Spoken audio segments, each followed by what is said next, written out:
I made more than 100 content about Frieren. I don't need subtitles now, and I'm gonna make more. Fair to say that the obsession I have about Frieren is concerning. And if you ask why, it's certainly not because I was enjoying someone's visual too much that I wanna dedicate a 1 hour in-depth video.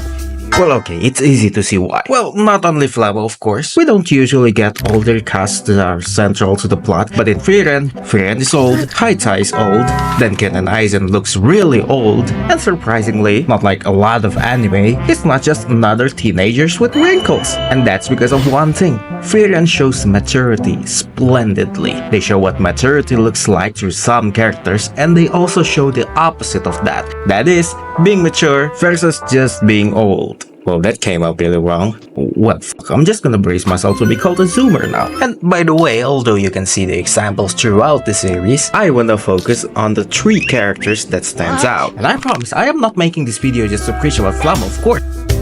There's a reason the best girl in the series is his grandpa, okay? Like, trust me, bro. The other can easily make a spin-off called Denken Beyond Journey's End, and that's going to be a... Actually, that sounds pretty nice. And don't worry for anime enjoyers, I am trying to make this section as manga spoiler-free as possible. Just know that Denken's involvement with Frieren goes really deep after the exam arc. When you first see Denken, it's like that Team Rocket slogan, you know? Prepare for trial. Boy, I love it, it's so gangsta here. I mean, this grandpa is no pushover, you can see it from the beginning. Denken is a powerful and ambitious man. He aims for the top, and he knows how to get it. But if you watch the anime till the end, you know that Denken is more complex than just another shrewd old man template, and it becomes much clearer when we know more about the younger Denken later. Denken said himself that when he was young, he was just an ungrateful brat, like someone. But different than that someone, this ungrateful brat actually beat his opponents in politics. And another insolent youngster got destroyed by a lesbian. But Denken's life is kinda complicated. It's like that Thanos meme, you know? Because after he gets older, regrets start to come. He kept stalling for years to fulfill one promise. A single promise, and it eats him inside. Denken kept stalling for years to the point that, according to him, he started using his duties as an excuse. And in a really human fashion, he only decided to fulfill it after an emergency. And that's why Denken, a person who doesn't need to be a first-class mage, joined the exam in the first place. To fulfill a promise, to handle his regret, and for closure, basically. And that long, exhausting journey of ambition, guilt, and avoidance creates this complex character of Denken. I mean, you surely know he's competent and not playing around, but on the other hand, the concept of Denken is bigger than that now. He knows his limits, despite what he wants. Some things are just not worth doing. For example, in episode 20, we can see the opposite of that. Richter is ambitious, but he can't control it at that point, which leads him to making an extreme choices at the time and ending up not doing it. Just why Richter? There were so many options there to choose just to kill the teenagers. Even Frieren was like, what? But seriously, Loudon at least succeeded stealing the bug. Denken was the main strategist, and here Richter was after giving speech about privilege or something. So for me, Denken is the maturity of ambition, how to strive while minimizing the damage. And imagine this, we know that in general our ambition level simmers down with age, for many reasons. You just don't have the energy anymore, you have responsibilities, and you probably find other means to enjoy life. And this grandpa is burning with ambitions, even Zeria acknowledged it. Can you imagine how ambitious young Denken was? It's not entirely clear what Himmel and Aizen did after the Demon King, but Heiter, man, he was everywhere. He became the Pope.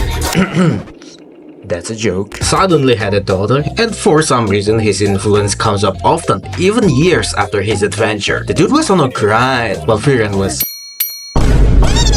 But what I want to talk about is Heiter's role in this old party. It's funny to think that at first, Heiter actually had a rocky relationship with Himmel for one reason. When they were little, Himmel was like the blindingly charming son, and Heiter didn't like that. And it's pretty clear why, but that's a spoiler, so we'll skip it. The important part is, they both actually benefited from that quote-unquote rocky relationship. Let me explain. Look, Himmel is great. People love him, I mean in the series, and also IRL, but in the context of the story, that's kind of dangerous. Do you ever think how easy it is for Himmel to make a cult, for example? Bro made a bloody vegetable fall in love after he passed away. I mean, that's some legendary risk right there. But that doesn't mean Himmel never screwed up. Remember the flashback in episode 7? Himmel's decision to spare a demon proved disastrous. So sometimes Himmel's idealism needs to be brought down to earth. And Frieren is great at this, but the old Frieren just didn't care much. And Eisen is, well, Eisen? I don't really get Eisen to be honest, but Heiter, he's perfect for the job.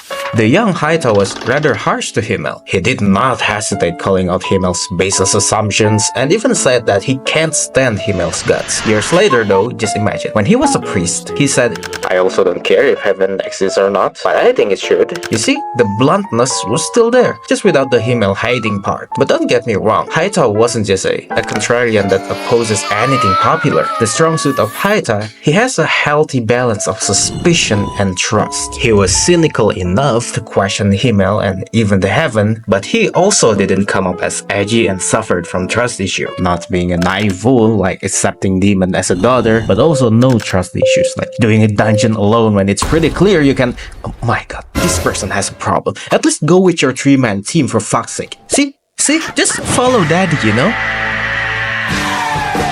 And after all that, we are here, and God has blessed us with the appearance and brilliance of Frieren.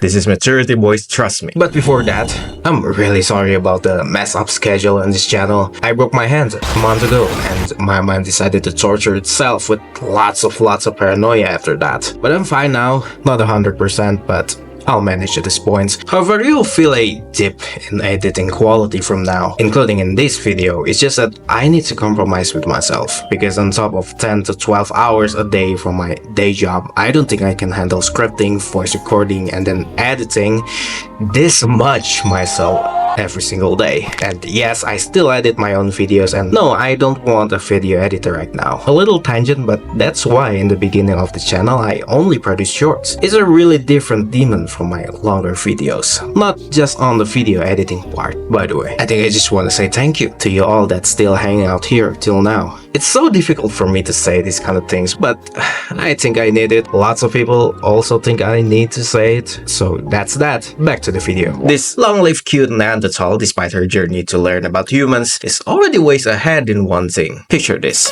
We know that Frieren learns most of her knowledge about humans from 3 sources: the 10-year journey defeating the Demon King, her current journey, and Flammo. Unfortunately, because actually we don't know how seriously Flammo took her role in it. But speaking about Flammo, I think it has an unforeseen big impact on Frieren and Frieren in a really positive way. As Frieren's master, Frieren is involved in developing Frieren's fighting style, while considering Frieren's strengths, mainly her detection magic and hiding her mana and weaknesses. She lacks experience, and a lot of times, she's unable to keep her head cool in unexpected situations. So Frieren develops Frieren's fighting style based on that. It's either undetected, long-range sniping from, I don't know, inside domain expansion probably, or a basic spell, no-thinking barrage. A style that fits Frieren like a glove. It even fits her personality. I know that in the story, Frieren's barrage style is because, Frieren doesn't think she needs another spell to be mages nowadays. Speaking of roasting generations of mages, huh? But it also, probably, accidentally or not, fits with Frieren's tendency like a glove. Can't keep your head cool? Here's your glintstone pebble. Now level up that dex.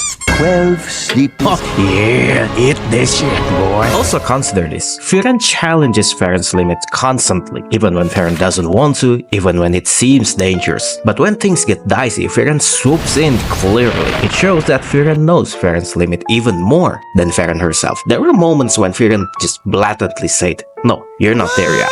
Do you see what I'm getting here? Despite all the shenanigans, Frieren is a freakishly great teacher. Like you wish you had a teacher like her. And this is Frieren, which according to Heiter is a cold bitch. And with some miracle from the Himmel therapy, she is now nurturing her younger party members as best as she can. And also letting herself be nurtured by others, not just Himmel and Flammo, but even Frieren and Stark. This is Frieren, on nurturing and being nurtured. That's one of the big charms of Frieren, isn't it? She's an ultra-capable elf who is still learning even the most basic things. How to care, how to keep up with Frieren's pace, and even how to wake up early. It would be easy for her to stop listening to others. She has so much experience, definitely more than she can remember. And it's just funny how they show the contrast in Frieren's character. It's really different from how they portray a particular human legends.